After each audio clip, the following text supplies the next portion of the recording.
Guys, hari ini gue mau nge-review tentang salah satu reksadana yaitu Schroeder Dana Liquid. Nah, gimana sih menurut pendapat gue soal Schroeder Dana Liquid? Nah, sebelum gue mulai untuk nge-review reksadana ini, gue perlu ingatkan ya, data hari ini berbeda dengan data di kemudian hari. Bisa jadi ketika kalian menonton video ini, datanya udah berubah gitu kan. Jadi harap maklum juga. Oke, kita mulai aja. Dimulai dari reputasi. Nah, reputasi dari Schroeder Dana Liquid itu seperti apa sih? Nah, kalau kita mau tahu reputasi, menurut pendapat gue, kita harus tahu dari aset manajemen di mana reksadana ini berada. Gitu. Aset manajemennya ini adalah Schroeder Asset Management. Nah, Schroeder Asset Management sejauh ini memiliki performance yang cukup baik ya di masa lalunya ya. Kenapa kalau misalkan kalian di bidang investasi ataupun di bidang reksadana ini tuh udah kayak aset manajemen Schroeder ini tuh udah ratusan tahun kali udah berpengalaman di dunia gitu kan. Jadi dari segi pengalaman dia udah matang banget, terus dulu performance-nya juga bagus, ya udah gitu. Berarti secara reputasi pun udah cukup baik. Itu kalau dari segi reputasi ya teman-teman. Kalau kedua, dari segi AUM atau Asset Under Management. Nah, Asset Under Management ini gampangnya adalah dana kelolaan pada reksadana ini. Nah, dana kelolaan pada reksadana ini artinya adalah dana kelolaan Schroeder dana liquid. Gimana sih? Gede apa enggak? Nah, itu yang mesti kita tahu. Ternyata berdasarkan data hari ini, itu dana kelolaannya adalah 706,95 miliar. Jadi menurut pendapat gue 706 miliar ini termasuk besar ya, jadi cukup bagus ya. Karena kalau reksadana yang memiliki AUM di atas 100 miliar itu udah cukup bagus ya. Dan ini udah 706 miliar, itu udah bagus ya. Jadi segi AUM-nya. Nah, untuk kita pengen tahu lebih detail lagi, ini bagus banget apa gimana? Itu kita harus lihat, kita breakdown dulu dalam 5 tahun terakhir itu seperti apa AUM-nya.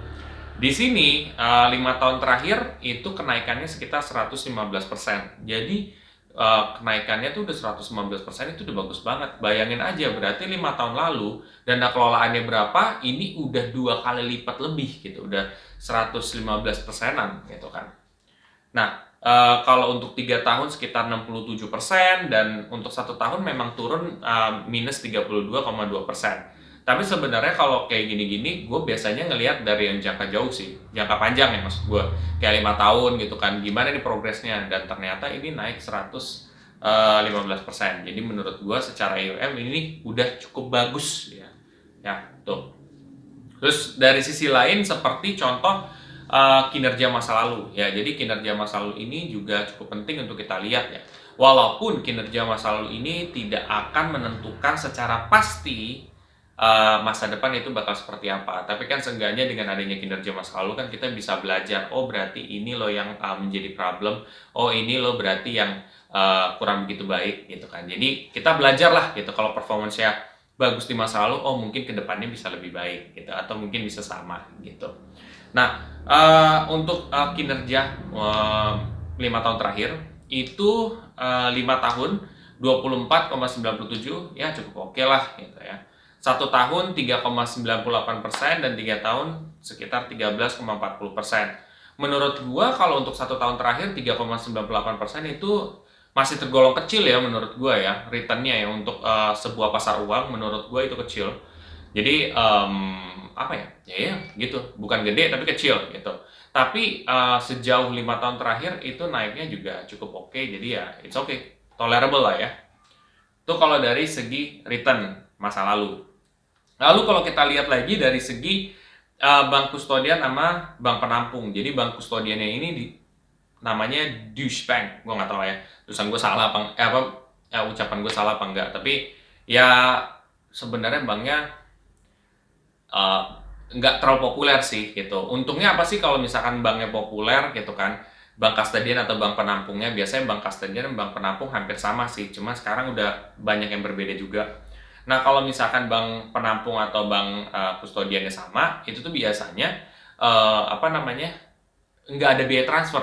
Jadi gini loh, kalau misalkan kita di bank penampung atau bank kastadian yang berbeda, otomatis kita bakal kena tuh entah 3.500, entah 6,5, itu kita kena potongan gitu. Jadi kalau misalkan bank kastodiannya sama kan itu kita nggak kena potongan gitu. Itu enaknya.